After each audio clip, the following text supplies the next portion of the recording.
and he's worthy to venerate and to respect. So we all respect the Buddha because we regard him as a master, as a teacher.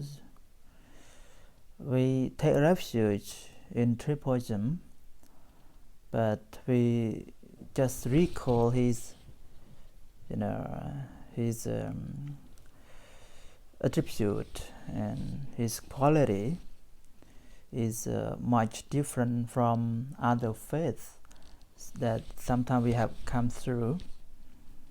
Even we are Buddhists, but sometimes we also some kinds of practice in other faith as well, because we still have ignorance. We not realize the truth of the natures. But for right now, as we are faithful to Buddhism, so we try to understand what is the reality of life, and we can find a way out to get rid of defilement, craving, delusion, greed, hatred, all those things that are the hindrances for us to have a purification of mind.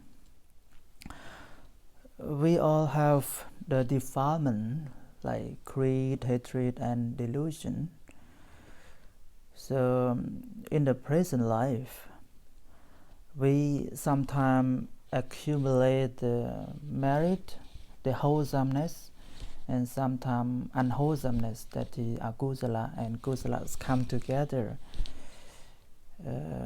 We have the right view to practice Dhamma, but in the same time, two things always happen to our mind, that is wholesome and unwholesome.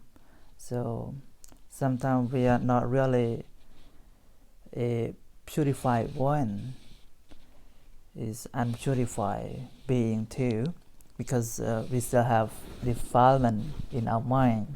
We all know about that. Only Arahanta, the Buddhahood, that eradicate all those defilement. But for us as a human being, or as a worldly people, we still have all those defilement. But how can we reduce to refrain from all those defilements? So we practice the morality. So as you experience at the moment that you request the 5 precepts, so 5 precepts is the basis Buddhist morality for all Buddhists, but we have different kinds of morality as you understand and you learn. Buddhist monks have more precepts to be observed, and for lay people we have 5 precepts, 8 precepts, or sometimes 10 precepts. So, but most important thing, we have to be careful of our action. So there are 3 kinds of action, that bodily action, verbal action, and mental action. So bodily action, you know that, like no killing, no stealing, no sexual misconduct. So it is regarded as a bodily action. And verbal action, we have to refrain from telling lies, and slandering, harsh speech, and vain talk. There are 4 kinds of verbal action. And for the mental action are the 3, that is no covetousness. You got it right? Covetousness, yeah. And no ill will, yeah. And right view. So we say 10 wholesome action through bodily, verbal, and mental.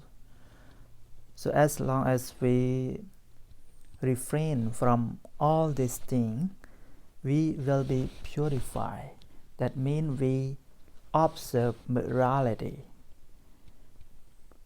and we accumulate a lot of wholesome action, meritorious deed. We say punya in Pali term, yeah, and that is the quality of the human being as well. If we notice in the world right now, the virtue of the people is something like people don't care about it. Usually they care of the appearance, the outside thing, like property, like the material, valuable material. So this is the world that challenging right now. Morality is upside down, declining. That's why we see in society, mostly in my country as well, in Cambodia, we are facing all this problem because they did not uphold the morality, really observe Buddhist morality. Even we regard as Buddhist country, but sometimes we don't really practice. As you understand Buddhism, we don't really mention only the theory. The main point, the main thing of Buddhism is practice. So as you know that Buddha's teaching, we have 84,000 units of the Dhamma. That is a lot. But one thing is just practice that Buddha mentioned.